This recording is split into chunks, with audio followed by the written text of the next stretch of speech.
Il y a des gens derrière dont l'intention est carrément de renverser ce système-là. Luc Laliberté. Contre, pas une refonte du système. On est contre le système, point. La rencontre Laliberté-Martineau. OK, explique-moi, Luc, je comprends plus rien. Là, le régime indien a tenté d'assassiner un Sikh sur le territoire américain. Et pendant ce temps-là, le président américain, il convie le M. Modi à un dîner d'État. Le premier ministre indien à un dîner d'État. Je comprends pas, là. Tu me disais hier, hein, c'est keep your friends close and your enemy closer. Donc, hein, on disait, on garde ses amis, on est près de ses amis, mais ses ennemis, on les colle sur nous pour être sûr de pouvoir les surveiller. C'est un peu, c'est un des nombreux épisodes de tentatives de jeu d'équilibriste. Ça a été le cas pour M. Trump, c'est le cas aussi pour M. Biden présentement. Sur la scène internationale. Puis, écoute, ça tombe bien qu'on parle de ça aujourd'hui, après avoir discuté de Kissinger hier. C'est jusqu'où, finalement, peut-on se permettre d'aller et comment présente-t-on ce que j'appellerais, pour te rappeler un titre de film, des liaisons dangereuses. On a l'Arabie Saoudite, on a l'Inde. Quand les Américains regardent la carte du monde, on défend toujours de grandes valeurs, c'est le cas des démocraties occidentales, on défend la démocratie, on défend les droits de l'homme, la liberté d'expression, mais il faut également être en mesure de choisir ses partenaires pour garder un certain équilibre. C'est ce qui fait que Joe Biden s'est humilié au début de son mandat. Il avait promis de faire, par exemple, de l'Arabie Saoudite un État paria. On se rappelle ensuite de ce terrible fist bump. Hein, il a dit, j'ai pas serré la main de Mohamed Ben Salman. On s'est limité à un fist bump. C'était d'un ridicule consommé. On voyait que les Américains devaient marcher sur leur fierté et leurs principes pour garder un allié dans la région. C'est exactement ce qui se produit avec M. Modi. Donc, M. Biden lui a réservé les grands honneurs, repas d'État, proximité entre les deux hommes. Il semblait y avoir une chaleur dans la relation. Et en même temps, c'est un agent double, finalement, qui s'est fait engager comme assassin par l'Inde pour se débarrasser d'un Sikh en territoire américain. Et c'est comme ça qu'on a su d'où venait la commande. Donc, l'Inde... Un agent double, il travaillait pour qui? Pour l'Inde et les États-Unis? C'est-à-dire qu'il se faisait passer pour un assassin, pour un tireur d'élite.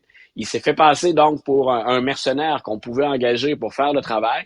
Et on s'est aperçu finalement qu'il est associé à la CIA américaine.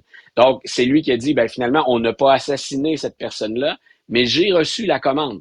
Et là, ça place, bien entendu, l'administration Biden dans une drôle de situation. Il a toujours, M. Biden et les États-Unis, ils ont toujours autant besoin de l'Inde pour faire contrepoids à la Chine ou pour faire contrepoids à la Russie dans cette région-là.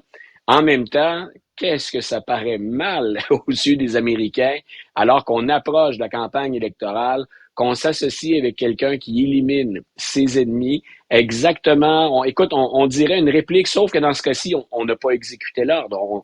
On s'est arrêté avant. Mais ça nous rappelle le cas de Jamal Khashoggi, ce journaliste du Washington Post, assassiné en Turquie dans un consulat et que la commande a été passée par Mohamed Ben Salman. Donc, ça nous rappelle exactement ce que... Même au Canada, sur le territoire canadien, il y a un séparatiste sikh qui a été assassiné aussi. Là. Puis, tu te souviens, là, Justin Trudeau avait accusé et condamné les régimes indiens, puis ça avait fait vraiment une grosse crise diplomatique, là.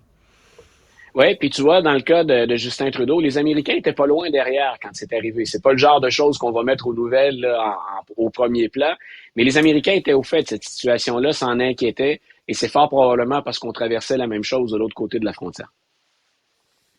Écoute, là, donc, on a besoin des Indiens. En même temps, la façon dont ils se sont comportés, ça n'a pas de sens, qu'ils étaient prêts à commander un assassinat sur le territoire américain. Ça le met entre l'arbre et l'Écosse, comme on dit. Entre l'arabe et le corse, disait-on également. Donc on se retrouve dans une situation périlleuse, puis on le sait. C'est ce que nous a rappelé hier le décès d'Henry Kissinger. Quand on parle des affaires du monde, quand on parle de guerre, quand on parle de jeux diplomatiques, je disais hier, je rappelais cette citation-là de Kissinger, puis elle prend encore plus de sens ce matin. Il n'y a pas de bien et de mal. Il n'y a qu'un choix entre de mauvaises options puis on essaie de limiter les dégâts. Mais c'est exactement ce que M. Biden va devoir faire, lui et le secrétaire d'État Blinken. En même temps, les Américains, ils n'ont jamais fait ça, eux autres non plus, tuer des opposants sur les territoires étrangers.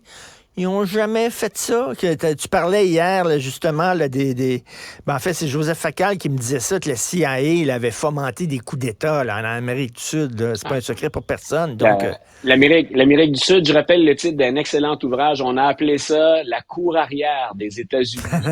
C'est pas pour rien. Donc, ils étaient c'est depuis le début du 20e siècle, depuis Theodore Roosevelt. Ils sont, à différents moments, ça varie en intensité, mais ils sont omniprésents en Amérique centrale et en Amérique du Sud, où on tente d'influencer tout ce qui va être économie et politique étrangère. Donc, Joseph faisait bien de le rappeler, puis moi, j'avais fait allusion au cas de la Chili, du Chili, entre autres.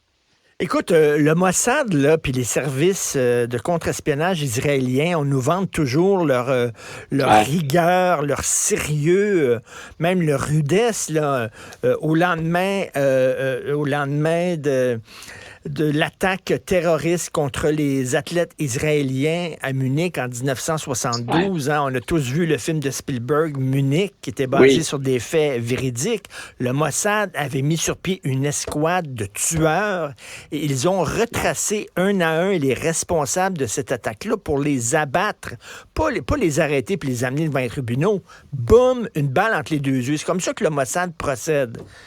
Et là, ils l'ont-tu échappé pas à peu près, selon le New York Times? Ça fait 1 an qu'ils avaient en leur possession des documents disant que le Hamas se préparait à une attaque, là. On a fait référence, je l'ai fait avec Mario hier à la télé puis avec toi à la radio. On faisait référence à la position précaire dans laquelle se retrouve Benjamin Netanyahou. Donc, il a l'air omniprésent puis il a l'air presque indélogeable tellement ça fait longtemps qu'il s'accroche au pouvoir. Mais sa situation, elle est particulièrement précaire ces jours-ci. Hey. Comment va-t-il pouvoir confronter la population d'Israël en disant, finalement, on savait depuis 1 an. Et ce que ça sous-entend, soyons clairs, c'est nous n'avons pas pris ça au sérieux. On a cru que le Hamas n'avait pas les moyens nécessaires pour mener à terme cette opération. Puis maintenant, les Israéliens ont droit à des vidéos dans lesquelles on voit les leurs mourir de la façon la plus atroce, alors que leur service de renseignement et leur gouvernement savait ça depuis 1 an. Écoute, et on dit, là, il va y avoir dans le document, là, on se prépare là, un barrage de roquettes. Il va y avoir des drones qui vont détruire les caméras de sécurité et les systèmes de défense automatisés. Les combattants vont traverser l'autre bord en parapente. Exactement ce qui s'est passé. C'était vraiment là. Exactement. Et non seulement ça, en juillet dernier, ils ont dit le Hamas sont en train de faire des exercices militaires, là, puis selon ce qu'on voit, là, ils sont en train de se préparer pour mettre en application ce qu'ils ont écrit dans leurs documents. Et il y a quelqu'un dans l'armée israélienne qui a dit « Ben non, je crois pas à ça. » Écoute, il y a 2 ou 3 niveaux de lecture qu'on peut faire de ça, mais ça veut dire que ce qu'on observait du côté du Hamas, on n'y croyait pas. Ça veut dire aussi qu'on a fort probablement mal évalué le soutien que le Hamas obtenait de l'étranger. Parce qu'il y a un entraînement que le Hamas peut faire sur le terrain, mais également, ça prenait un soutien extérieur pour être en mesure, ne serait-ce qu'au plan de l'armement, et parfois de la stratégie, mais pour être en mesure de mener ça à terme. Donc, dans les pires cas, moi, je vois revenir des théoriciens du complot qui vont nous dire, finalement, on a laissé aller pour justifier tout ce qui se passe présentement. J'irais pour le moment, en tout cas, à partir des informations dont on dispose, j'irais vers deux mauvaises lectures. Une mauvaise lecture du potentiel réel du Hamas, puis ce potentiel également, on pense à un pays comme l'Iran, donc qui a tout intérêt, lui, à ce que la situation dégénère. On a fort probablement sous-estimé l'état de la collaboration entre les deux. Écoute, rapidement, Trump, il veut mettre fin à l'Obamacare, qui est un peu comme l'assurance santé qu'avait mis sur pied Barack Obama. Il veut tirer la plug là-dessus. C'est un cadeau en or pour Biden, ça. Écoute, ça m'étonne parce que M. Trump, peu importe, je répète souvent ça, peu importe ce qu'on en pense, habituellement, il sait frapper sur les bons clous. Il sait comment faire vibrer ses partisans, puis même des gens qui, sans être des fans de Donald Trump, en ont contre le système, contre le régime. Et Obamacare, malgré ses lacunes et ses défauts, ce qu'on appelle l'Affordable Care Act, a permis d'offrir une couverture de soins de santé à 40 millions d'Américains de plus. Et on s'est habitué à ça. Et donc, il y a deux volets pour lesquels Donald Trump est maladroit dans ce dossier-là. Un, il y a 40 millions de gens qui sont couverts qui ne l'étaient pas avant. C'est du positif. Et ces gens-là ont eu le temps de s'habituer à une couverture de soins de santé. De l'autre, ça n'a pas été un sujet gagnant aux élections pour les républicains. Hein, on s'attend à ce qu'on parle d'immigration puis de woke du côté républicain, puis on s'attend à ce qu'on parle de l'avortement du côté démocrate. Et là, Donald Trump vient jeter dans les pattes des gens à la Chambre des représentants et au Sénat un dossier qu'on voulait mettre de côté complètement parce qu'on s'y était cassé la gueule à quelques reprises. Donc, Trump, c'est là où, tu le dis très bien, offre un cadeau à Joe Biden. Ben oui. Biden, avec Obama, ont été les deux grands artisans au plan politique de la mise en place de l'Affordable Care Act. Alors là, Biden peut aller chercher des gens dans la classe moyenne, des gens plus pauvres, plus démunis, ceux qui jouissent maintenant d'une couverture de soins de santé.